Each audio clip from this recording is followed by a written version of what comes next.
Well, I was in, Snow or moving snow. yeah, I was in Seattle this morning, so I'm Oh. coming back from there. All right, welcome everybody online. I'll call the meeting to order right after I read a statement here or acknowledgement. We meet today on settled indigenous land, which is the traditional territories of the Chinookan peoples of the Wasco, Witchram, Warm Springs, and Grand Ronde tribes. Let us honor this land and its traditional native stewards, past, present, and future, and strive today to embody a commitment of cultural equity and reconciliation, ecological conservation, and sustainability. I hereby call this meeting to order at 4:01 p.m. Tia, will you do a roll call, please? Greg, I am here. Megan Ramey,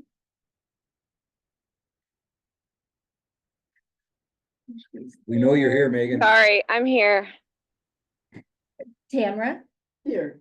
Megan Larrabee. Elazar is not going to make it today. Gisela Here. and Matt. All right, thank you very much. Agenda item number 3 is the approval of the November 20th minutes. Those were in your packet that Amy sent out. Did the board have any comments or changes to the packet they'd like to make? Okay, not hearing anything, I'll entertain a motion to accept the minutes. Thank you, Matt. A second? Second. Second. Any further discussion? Okay, all those in favor of accepting the November 20th minutes, please say aye. Aye. Aye. Any opposed? Okay, chair votes aye. Minutes are accepted. Now's the time in our agenda where we allow public to make a comment. We do have Phil here with us today. He may or may not make a comment, but if you do, we ask you to keep it to 3 minutes. Indicate if you want to provide testimony, you can raise your hand. If you want to document it, everything else, we do record the meetings. We're recording right now, aren't we? Okay, just so you're aware, anything we say here is recorded and available for the public to view. Not at this time. Perfect, okay. Thanks for being here, Phil, appreciate it. And if there are other questions you want to ask later on, we're pretty open, we're not gonna limit you, we just want to make sure we provide a structure anyway. Matt may shut you out, but I won't. Agenda item number 5 is our financial report. Tia, you want to take us through that? Yes, in your guys' packet, the financials for November were provided. Did anybody have questions about anything? No? All right. We are on track and everything is looking great so far. On track and looking great is good. Yeah, we'll take it. And Phil, we only, once a month, we just look at high level financials, but every quarter we look into our detailed financials with our accountant here, so they kind of go through all the details. So we don't take the time every month to go through every detail, but quarterly we do, if you're ever interested in that. So you didn't have to explain everything to Okay. me. Thank you. Just making you I aware, do. because some people sit here and go, you guys don't care about your financials? Like, well, we do, we just get into them quarterly, so. Any other chair? I got a ball. Here, I'll scoot over here. This.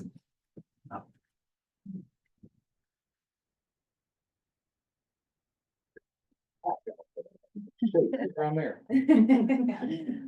Moments over there. Yeah, we have to go over there. This is the. Sure, you probably don't want.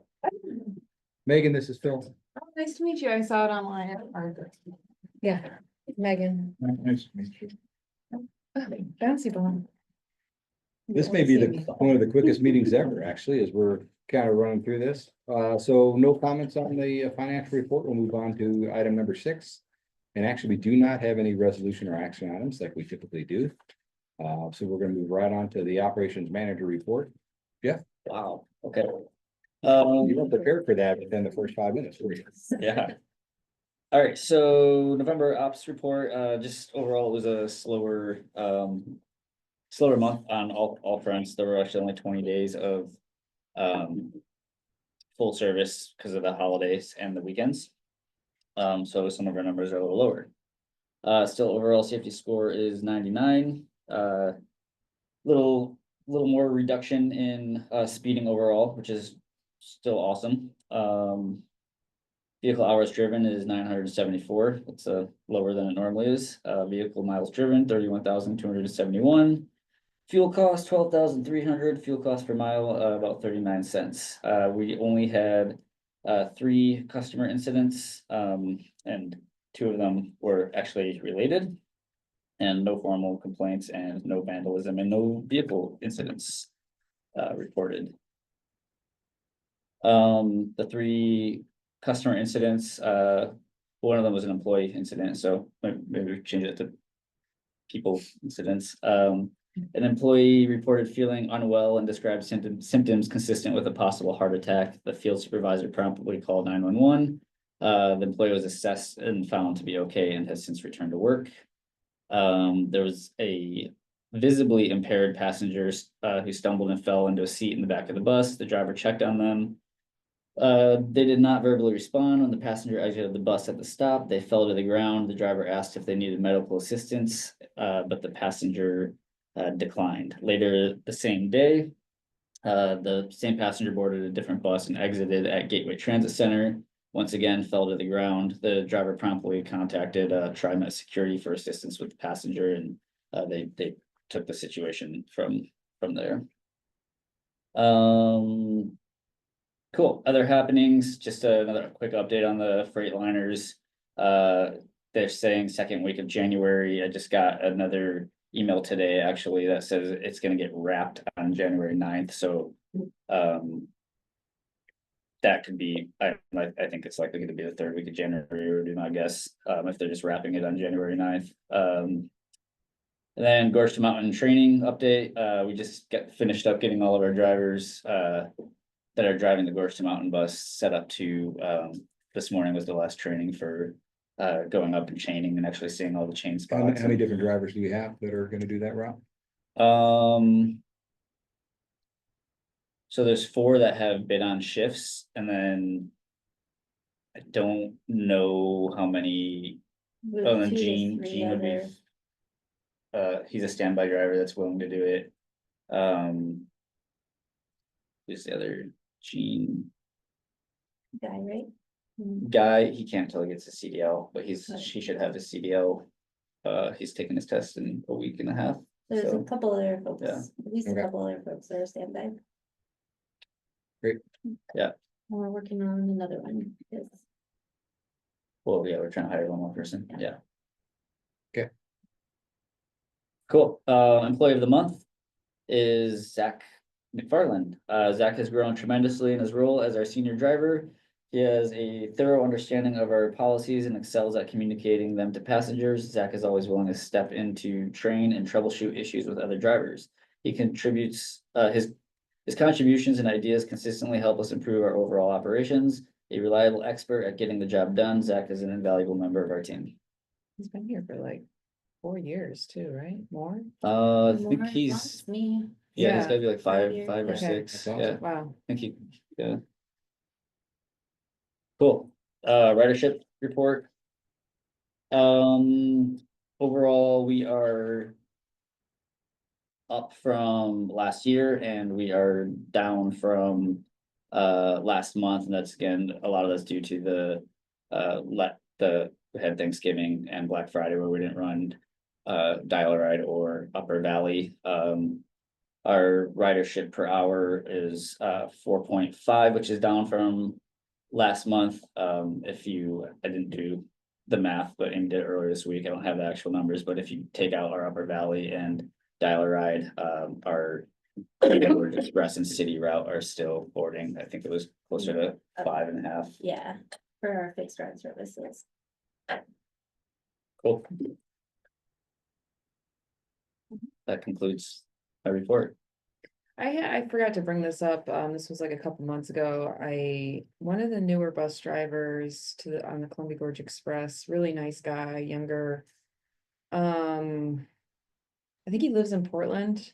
Mhm. Anyway, he overheard me. I had to take a quick phone call, and I don't know why I had mentioned de-escalation training in the phone call. It was about training people who essentially lead bike bus rides with the kids, and if you confront like nasty drivers. And he was like, I'd actually be really interested in that as a bus driver, because we have so many random situations where we need to de-escalate. It's like Cool. harkens back to civil rights marches, like the people who used to just have to stand there and take all the tomatoes being thrown at them or whatever. So Yeah. anyway, I forgot to bring it up. He's like, you should bring that up as a board member. It's like, okay. Thanks. Yeah, we do go through, or drivers do go through problem passenger training. Oh, yeah. When they're hired, but we're always looking for new trainings and things that might help. Just give more tools in the toolbox when those situations occur. Yeah, I call it like the Ted Lasso effect, like Yeah. how to like leave somebody smiling. Yeah. Yeah, it's definitely an art. Yeah. Cool. Okay. Any questions for Jeff? All right, thank you for that report. We're on to agenda item number 8, which is executive director report. Dean, Thank you. you excited? Yeah. Okay, good. Yes, I am. I'm excited to share with you guys some movement we've made on the Hood River City route redesign.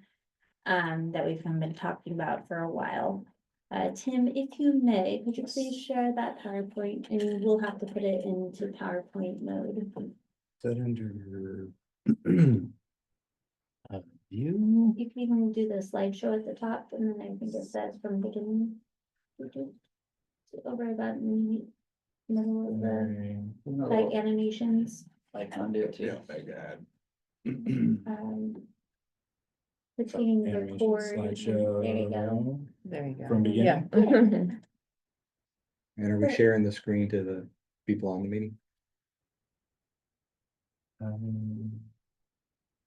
Gisela, can you see this No, presentation? I do not see the presentation. Okay.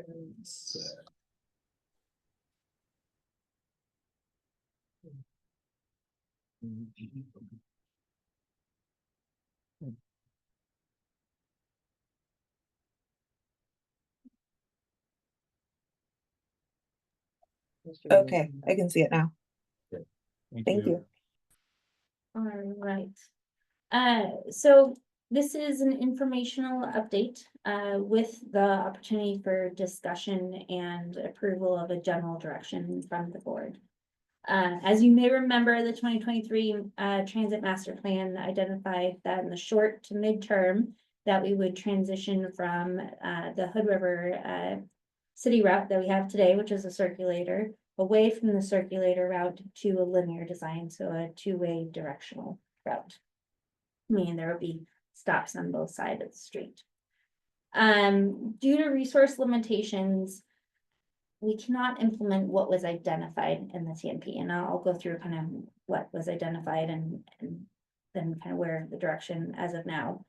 But I wanted to get some outside perspective on what we could do with our resources available. So if you remember a while back, I had a consultant from Jarrett Walker take a look, and he provided some, Manuel Soto, who's a consultant of Jarrett Walker, provided some recommendations.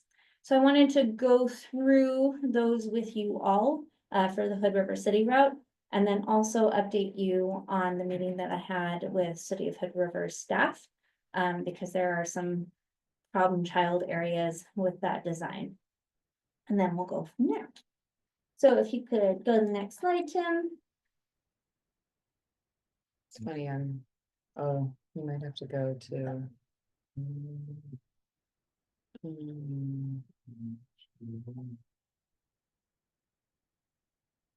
It's weird, it shows it on his screen. Maybe you can, sometimes you can just use your down arrow, get the, Yeah, or click your mouse on the exact presentation, because it doesn't. there you go, space bar. We'll figure this out. So this is the Hood River City route as of now in its current form. Operates 7 days a week, and Monday through Friday, it's about a 12-hour amount of service hours, and then on weekends, it's about 9 hours of service hours. Ridership, this is one of our stronger routes. And we have about a 61 average daily boardings. And I was looking at this past year, starting November 1st, 2023, ending October 31st, 2024. And it, on average, was 5.67 passenger hours per revenue hour. Which is generally considered a fairly good rider per hour in a route that is similar to this, where it's a local route. Next slide, please. So this is what was proposed in the transit master plan. The idea at that time was to break up the circulator route and make an east and a west route. They would both be linear routes, and one would focus more on the east side of town and one would focus more on the west side of town. In order to do this, you would need at least 2 buses, compared with our 1 bus that we have on that service right now. 1 bus, 1 driver. This would require at least 2 buses with at least 2 drivers. And to get to a frequency similar with now, which is every 45 minutes, you might have to add an additional driver there. Next slide. I don't think I can see the new slides that are coming up. Or is there a delay? Okay, We're yeah, there's just a not- We're delay. not there yet. I don't Thank you. think. Yeah. You see this? Yes, No. I can. I think there was a delay. Thanks. Okay. Keep going, Yes.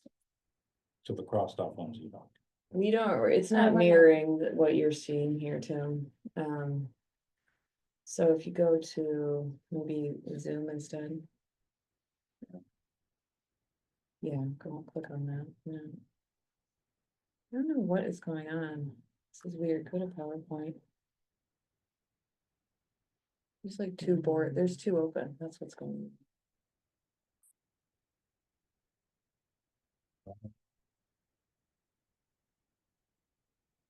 on. Start sharing again.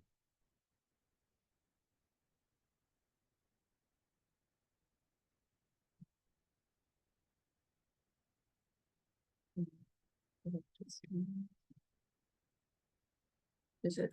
Oh, it's not even open anymore. That's what's going on.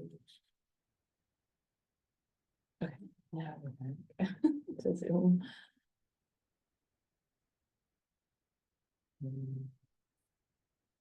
So just do scope.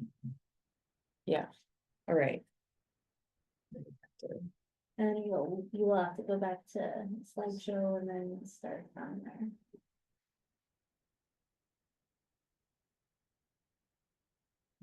You can get some current slide. Yeah. Not sure. Okay. Is this where Zilla, we can were? you see the summary of recommendations? Yes, I can. Thank you. Okay, so from a high level perspective, and I'll show images of it in a second. Manuel was recommending that we continue to go with a 2-directional route and modify the alignment of a loop to provide a 60-minute cycle instead of the 45-minute. Continue to operate it 7 days a week, continue to operate it about 12 hours a day on Monday through Friday, and 9 hours a day on the weekends. And that is, if we are able to do that within the funding that we have available. And the nice thing about the 60-minute frequency is that, as hopefully in the future more funds become available, we can add additional buses and it would basically have that frequency. And then he also provided some recommendations on just removing some inefficiencies of the route, which I'll go into, as well as additions of bus stops. Next step, please. So this was the ideal end result. To get to this route would require a couple of different stages. But essentially, it's removing, getting the bus out of the parking lot at Walmart and Safeway, and eventually removing the big loop at the Port of Hood River, and then eventually allowing us to go all the way to, the Best Western over by the port, which long-term would make a lot of sense with the new bridge and making sure that there is access. This would be a 60, after all those efficiencies are created, this would be about a 60-minute route. There are concerns here. This would mean that the area by the children's park would no longer be served. And there are a couple of different problem child areas, which I'm gonna go into. Next one. And so this is just showing how in stages we would get to that. The first stage would be to remove the Safeway parking lot and just use the Rite Aid bus stop instead. So not going all the way into the Safeway parking lot and just adjusting it. So all those people who used to use the Safeway bus stop would use the Rite Aid park one instead. And then By it Rite would- Aid, you just mean 22nd Street? Yeah. Yeah. Okay. that stops there. Okay, next up. And then after that, we would also add a stop near Walmart without going into the parking lot. And that would create some efficiencies. And then eventually we'd remove that big loop at the port. And not go to the 8th and Portway stop and just go to hopefully the new interregional transit stop. Is there ADA options at Walmart to get up those stairs? I mean, There are not right now. Yeah. Which is a great piece of the puzzle. yeah, So next slide. Okay, yeah, and so this is showing what I had already showed, the ideal solution. So I took this to the city of Hood River. And we went through, the issues at Walmart, Safeway, and the downtown, bus stops. So the first one is, so with this route, the first safety concern, removing that Safeway stop. Tim, can you go to the next slide, please? So right now, so this is the circulator route, this is Safeway. It goes into the parking lot, it comes out, it goes around here, and then there's another stop here. So the suggestion is we remove the bus stop from Safeway.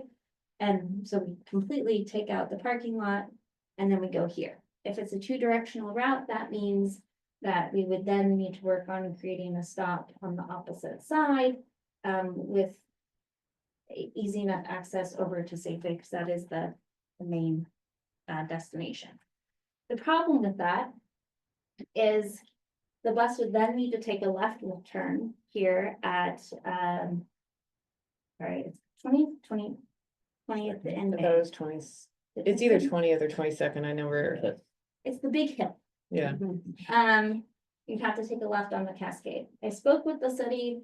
I knew that in the TSB, there are some traffic changes that are in there, but they're nothing that are going to make this a much safer route for that bus to turn left. So if we decided to do that, this would be an incredibly unsafe spot to take a left on every time. So the other route or the other option would be to make it a funky route and take a left on Sherman and use, for northbound only, use Rand and then add another stop by Umpqua. And that would be how people would have to access Safeway. Because there are unlikely to be any changes that will make that a safe left turn long term.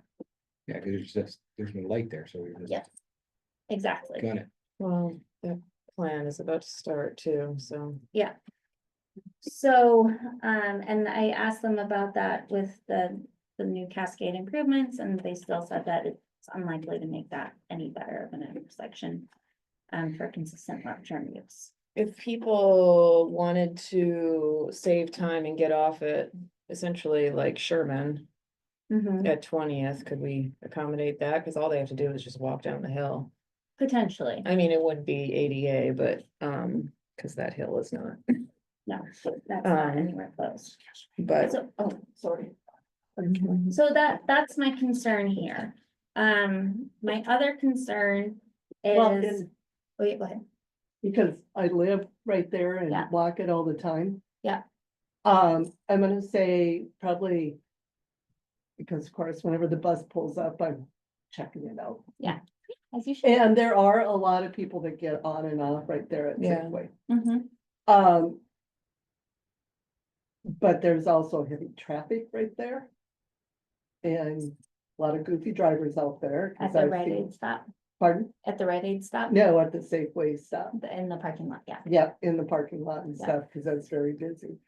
So I like that thought to that point, to moving it.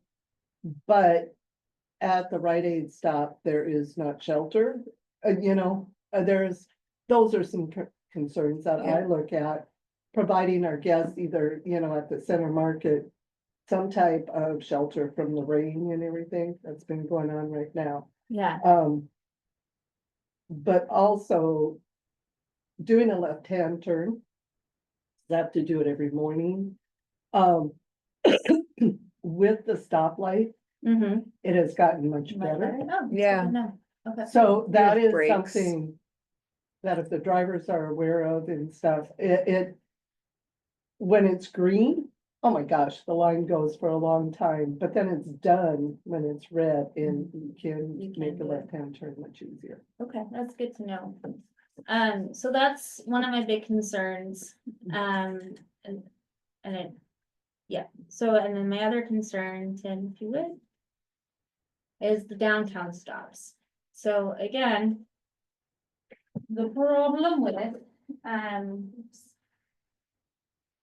so right now, our circulator route, it goes down on Cascade Avenue, because this is at the point where it's already gone to the port, it's coming back to Cat.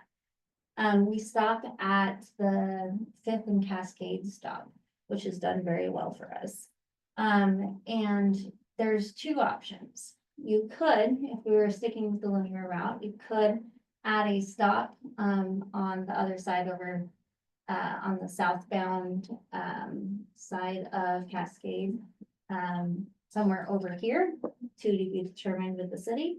But then your problem is, you keep on going, in order to get to the waterfront, you have to take a This is left the worst. on Second and Cascade Avenue.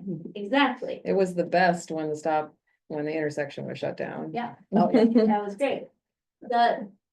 So, trying to make solutions, the only potential other is to take a right on one of the other streets and then take a left on Oak in order to use the stoplight. That's the same issue though. Taking a left turn even in my private car is quite scary sometimes at some of these because there's not great sight lines. So that's my concern with that. The other option, we could make a funky route and keep the stop around 4th and State Street.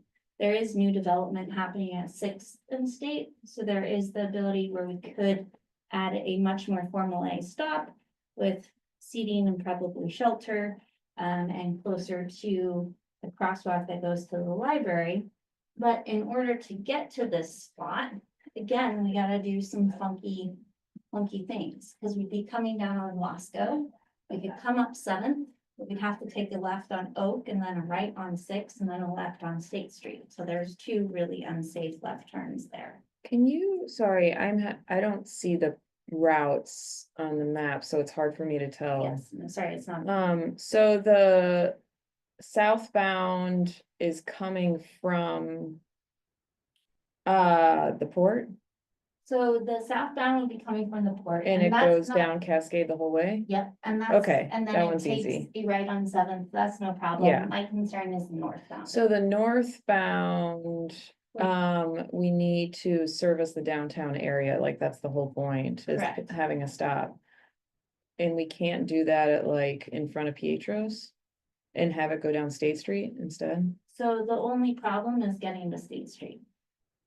Which way are we coming? Sorry, from So we're 13th? coming from Wasco, Oh, and because if we're looking at still the linear yeah, route, then we would be coming from Wasco going southbound. Right now, we only go one way on that, so we'd come the other way.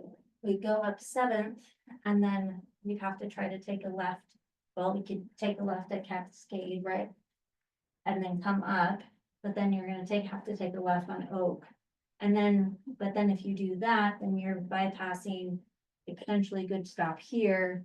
And either way, you've got lots of scary left turns there. Or you don't wanna go up, sorry, 6 So 6 scares me, to take a left there, yeah, okay, because it's so steep, Steep, yeah. yeah, and being able to. Yeah, it's hard to ride a Yes. vehicle sometimes even to, to get Yeah. around that. okay, So these are the things that have been giving me heartburn. yeah, And after my conversation with the city, there's not any potential fixes to that on the table from their end, anything that's planned. So where I'm kind of at right now, yeah, go ahead. Well, what's the, this is probably a non-starter, but like, what's that access along Columbia there where it kind of, we kind of just past Double Mountain and then it kind of goes down by the Mountain Hood Railroad or whatever. Mhm. There's no access under the no, viaduct there, is there? It used to be public, but they There- don't have, they blocked it off. yeah, that Just, was like is another, the that was road? another missed opportunity You can't with, walk through that anymore? no, yeah, there was another missed opportunity with Is all it- the governments not being able to buy the railroad when it came up for sale a Is it- few years back. So is it the railroad that owns that still? I think it's like part of that whole area. That's what the city was very excited about getting that parcel because then they would have been able to put a through street. Mm-hmm. Okay. That does give me a potential idea. I've never talked to them and see if there's any way we could get access to that, Get but some Christmas cookies and yeah. start the Get conversation. some muffins. But yeah, Um, that would solve the problem, like, cause then you could do a daisy chain loop underneath the Second Street. So we all went and rode the Polar Express, Well, had the the conversation. guy, the new owner invited me to come. I don't know if he knows that I like secretly want that to be a rail trail for No, they're kids, good, they're but good. Both the owners are good people. Yeah. they're good people. So so you have contact information. Amy's spike up. I know. Well, let's maybe chat about that later, because maybe that's something that we could chat about. With them, or at least I can bring up the suggestion with them.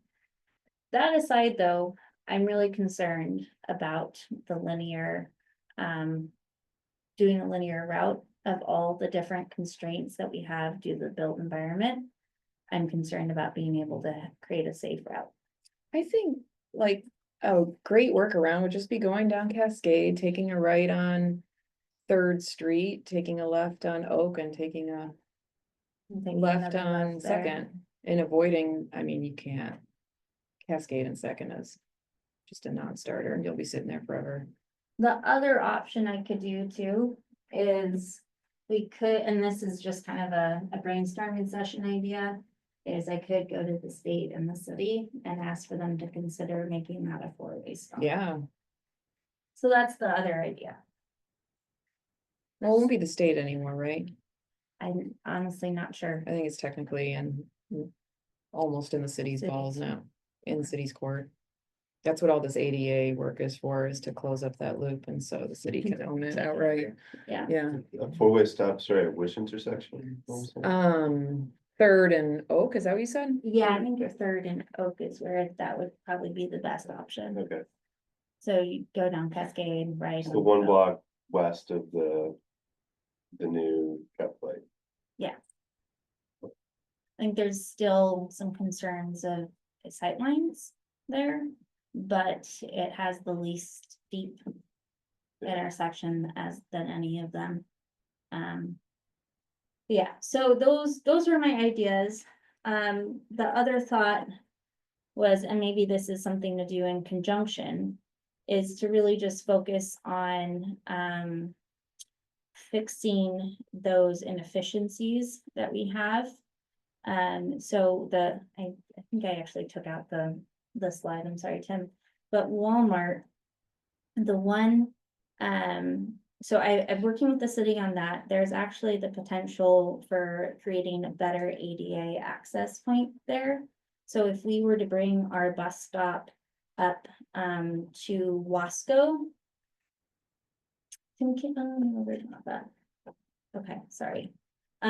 So if you bring up the So the intersection, if you're thinking about the intersection of Wasco and Ram, so right out here.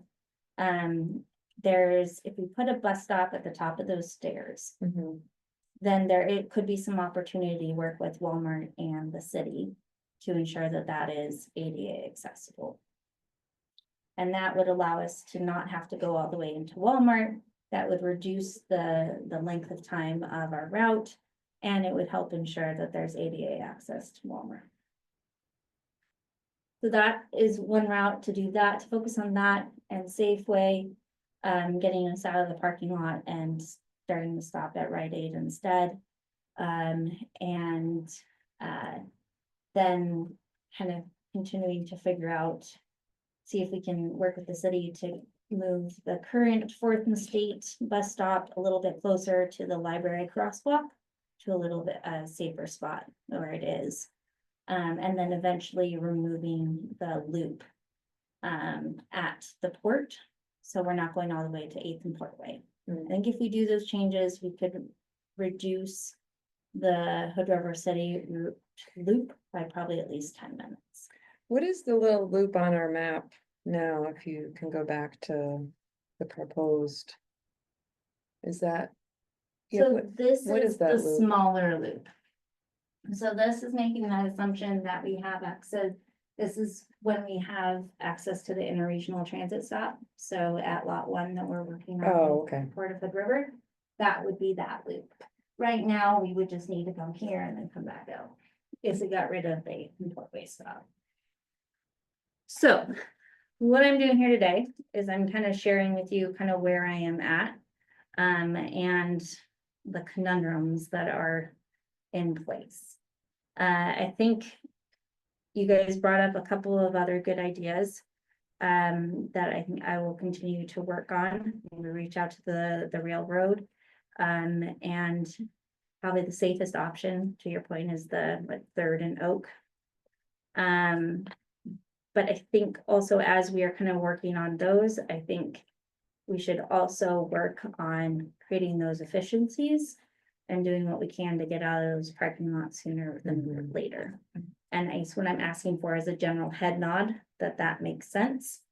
And continue working in that direction. Yeah. Yes. Okay, And, you know, it doesn't have to be like a 4-way stop at 3rd and Oak. It could just be like the city doing what they said they were gonna do in the parking study, which is removing the parked cars in the corners. So everybody has views of everything like that. They're supposed to be doing that anyway, because that's like against the law. Because it severely reduces pedestrian visibility. It's something like 15 feet from the corner. They're supposed to not have parked cars. so that could be one of the asks Yeah, to try that first. yeah, like they're supposed to take out those parking spots and put in like bike corrals for like on-street bike corrals, because that would increase visibility and increase parking capacity. Okay, Because one car spot is worth like something like 8 bike parking spots. okay. All right, cool. So I'm seeing general nods of approval to kind of work on the efficiencies, but also seeing what else we can maybe work on. And then I do think I'm still concerned about removing that, if we go to a linear route, about removing that access at that children's park. Because you'd be, with this route, so the children's park right now, as well as, the school district offices are right here. And that basically, by not going down that route, you're cutting those people out of the loop. And that's the other thing I'm concerned about. So I think either way, we will still need to bring this to the community, do additional outreach, to understand the impact that will have, and if the linear route really is if that's what the community wants and needs, versus just working on improving the quickness of that loop. Do we have data on just our exact stops and disembarkments and embarkments on each stop? So the changes, these routes and some of the inner stuff we talk about, what would we be abandoning there or not servicing? It'd be that children's park area, and that is not it wouldn't be getting rid of a stop, but then we get a lot of flag stops there. Okay. Our biggest, stops are, it's Safeway, One Community Health, 12th and Pacific and Walmart. Those are our biggest ridership stops. I think we'd encourage a lot of the riders that are using those, if they still need door to door, that they'd use the dial a ride service if they can't walk from the bus stop. And I do think this would really help actually, improve that, the pedestrian access at Walmart. This would help facilitate that. Yeah, and I mean, there's a lot of things that this, like by doing what we need to do to be more efficient, we're nudging planning processes to do the right thing too. Like that 20th and Cascade is like that. Is not just for us, but for people walking. It's why I always carry my water bottle when I cross that street in case I need to throw it up in the air to get somebody's attention. I bring my flashlight. Yeah. It's Um, a terrible, I mean, like, yeah. And then, it was something else. Oh, and then what I like about this is that it's almost like taking in the future to account for 13th Street is gonna be a two-way. Yep, and so that's the idea too. I didn't necessarily go over that because those are less, In the weeds, yeah. yeah. But those are that we're actively working on with the city, and I think we're gonna see a lot of reduction of time. Because we'll be able to get some stops right on 12th and 13th. And there's a couple of different options to go down with the hospital, making a better hospital stop that I'm working on the city with too. And yeah, so I'm feeling very hopeful about those spots. I think the Heights is gonna really get a lot better. And be able to serve that main corridor. To be clear though, the Cascade and 20th spot, if we do decide to do the linear route, I think that is gonna be, I think really in the short term, it's the only safe way to do that is to have one direction go. So southbound, go by Rite Aid, and then the northbound, probably short term, still would have to use that Rand intersection, so it's gonna be funky. I think I'm too concerned with making that part of our route until there's a little bit more understanding of how that intersection could be safer. It needs like in the immediate term, it needs a rapid flashing beacon for people walking, and it would be nice if the bus driver could hit that. And also get that, yeah. Yeah, Or have like one of those things that when it's near. yeah. All right, cool. Any other thoughts or comments on that? Okay, cool. I did bring us back to a normal time. Thank you. So next one is the next steps for the Upper Valley Service Planning. So again, the original intent was to kind of team up the city of Hood River change with the Upper Valley transition from a deviated fixed route to a fixed route.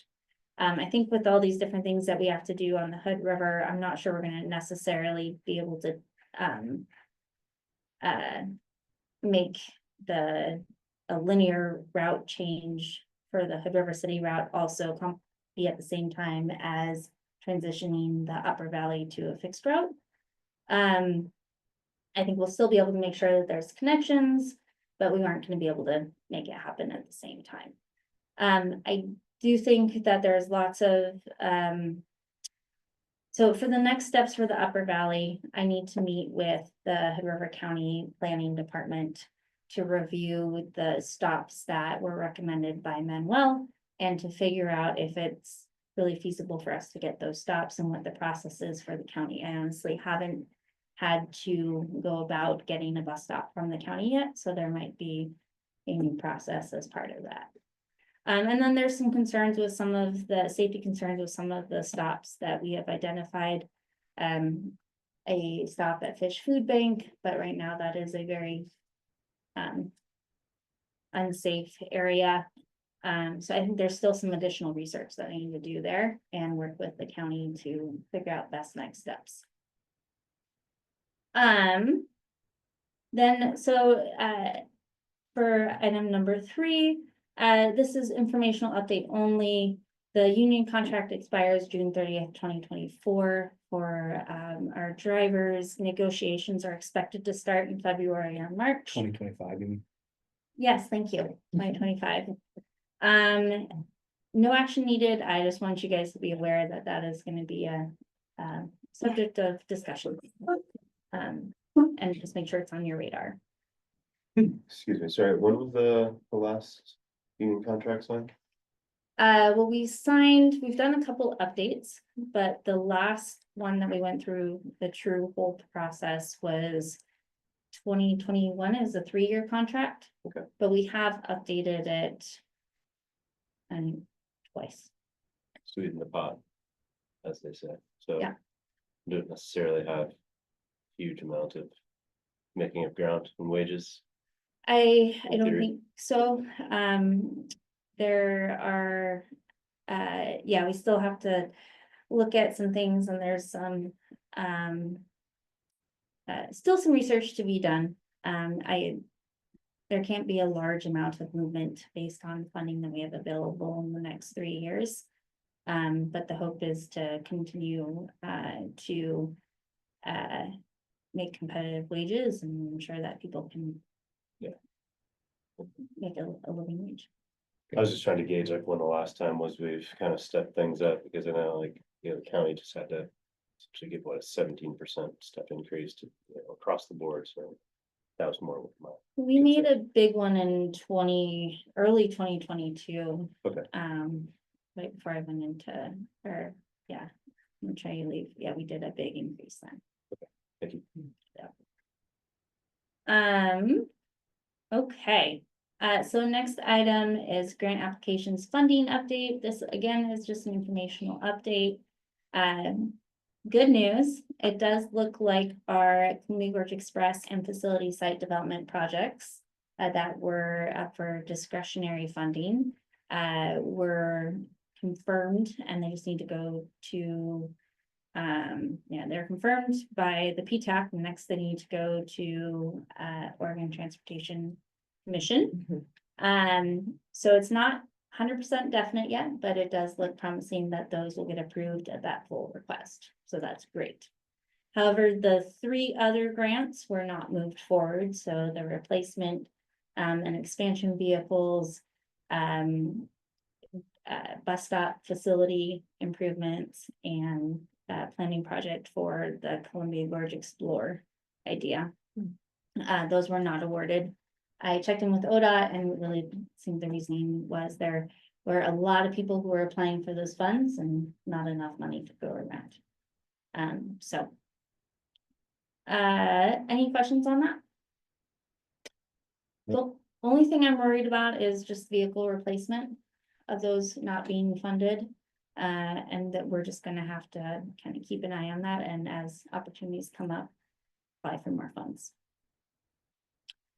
The next I wanted to make sure everybody was in the loop is my concerns about the federal funding we receive or are planning to receive and the next year, but mostly for the next biennium. I'm learning more and more every day. I'm trying to really get a good pulse point on what this means for us, but we're kind of getting fragmented information. The first piece is the mid-cycle grants for the district. So the ones that we, What are you supposed to be showing up there? I just wanted to make sure, Gisela, is she still here? Yes, I'm still here. I was just, You see that big name? Like that? thank you. For a second, I just saw it. Anyways. So anyways, the mid-cycle grants that we were awarded, so those were for the architects, for the design and construction of the interregional transit hub, as well as expanded dial ride and the relocation of a park and ride. So those contracts still have not been signed. Originally, we were supposed to sign them by the end of October, and of course, they got moved till the end of December. Now I'm being told mid-January is when we should be able to sign those contracts. Even with those contracts signed, we will most likely have a delayed reimbursement of those funds that we spend on those projects until June 2026. That's about a year and a half away. So right now, I mean, the impact, we will prioritize the park and ride project and expanded dial ride, but really hold off on anything we don't need to spend funds on until we have more information. The other piece of this that is also getting me concerned is just that again, the information is somewhat fragmented, but our 5311 and our 5310 grant reimbursements, there is the potential, this is not necessarily confirmed yet, but there is the potential that those may be delayed as well until summer of 2026. And so this is gonna get more problematic because 5311 and 5310 is what we use. 5311 we use for a portion of our local hood city roads. And 5310 is what we use for our preventive maintenance and mobility management. So again, I'm getting more information and working on advocating for us to make sure that this issue is escalated to the ODOT leadership and maybe tagging you guys in. So I just want to give you a heads up.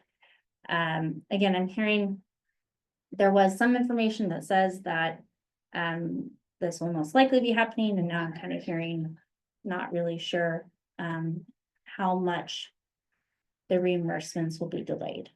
So just want to kind of keep you guys in the loop. We do have healthy reserves, and we have all that, and property taxes, which some other providers don't have. But really, I'm trying to understand how this will be, how big of an impact this will be. Thanks for the heads up. Yeah. Could you end it on something more positive though? Thank you all for coming to the holiday party. It was Yes, great. that was awesome. That's fun. He's a crazy bowler, man. Like, unbelievable. So Can't much believe it fun. cut me off on my last. I know, his last frame, and he was, what were you gonna be, 200? Maybe? No, no. Okay. I was gonna do the turkey dance though. Yes. There you All right, besides bowling, does anybody have any other discussion items? Well, my question was about the letter of support I was hoping to get from Kat for the e-bike library. And this is just letter of support, it's not commitment. So essentially the e-bike library, the school district is applying for this Friday is $125,000 to offer, like essentially we're just gonna run it through Oregon e-bikes and pay them to provide a free e-bike library this summer. And our goal is 50% of the borrowers be low income or identify as historically disadvantaged, and those individuals would get a free gorge pass that we would pay for. So that's where CAT comes in, and then we'll also be using CAT to get people to and from Oregon e-bikes, like using the regular schedule. So Yeah, I'm sorry, I saw that email. I'm remembering that I need to get back to you on that. do we need board approval for a support letter? Or- It really depends, since we're at the board meeting though, and we're discussing it. I think it's, completely up for the board to give a general head nod. This is not like obligating any staff member for time. It's literally just like a support letter for the companionship between CAT and this e-bike I library. don't see any concerns. I don't see, with I it. mean, supporting other forms of transportation that make it easier for people to get around the city. We would oppose it. Okay. Thank you. That was all I Okay. was thinking about. I'm also maybe doing a walkabout with Commissioner Jeff Baker soon. Did anybody see the news about the OTC moving money, Oregon Transportation Commission moving money around last week or 2 weeks ago? It was a very abrupt call to, like, they announced the meeting 3 hours before it happened. So all the advocates didn't really get the option to sign up to testify. A lot of the advocates weren't even there at the meeting, and so they moved something like, I can't remember how much money. It was like $600 million from the Abernathy project that's already started, the I-205 project, to the Rose Quarter project, to get that going. And that is also depleting, operations and maintenance. And we're looking at $1.8 billion transportation budget shortfall for 2025. I reached out to Jeff Baker because of this, because Oregon also fell in our bicycle friendly rankings. Like, we're now in number 3, which is crazy. I know that seems really good, but like, we've always been number 1 or 2. And I was like, hey, Commissioner Baker, can I talk to you about funding where it's needed? I'm also worried about transit. So anyway, we're going on a walkabout of the Rose Quarter project next week, and I'm gonna be like bringing up some of these, like, transit was really big in the road show. Yeah. And making sure rural transit can keep going, no matter what happens on the federal level. Yeah, I think that's great. Okay, The Oregon Transit Association is working on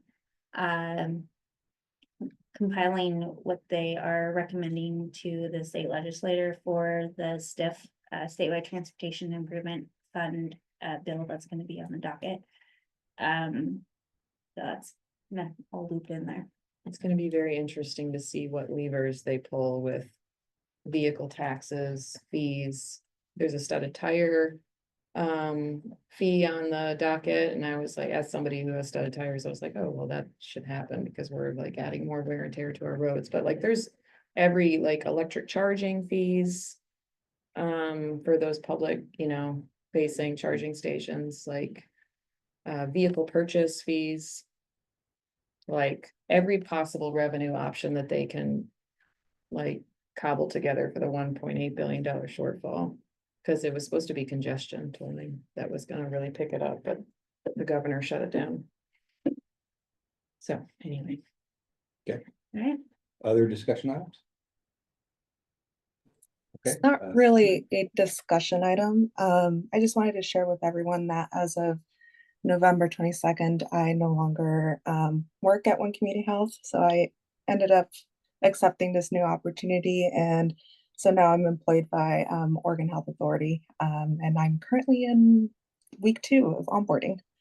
So Cool. all right.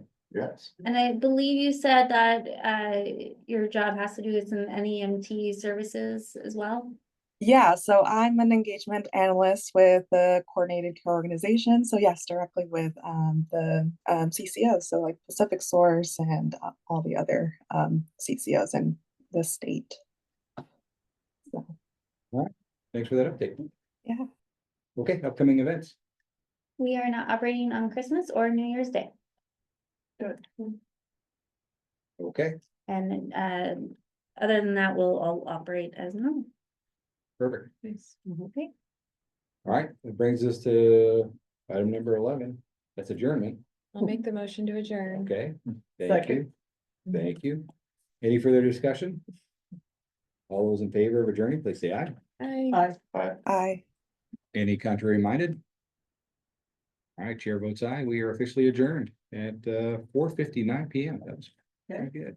Even with my Even with your. presentation. that was- You know why the chat shows an old chat history? I was gonna ask you about. Because that's when this is like Are we on one still on meeting ago recording that I too? put that Yeah. little, that's so funny.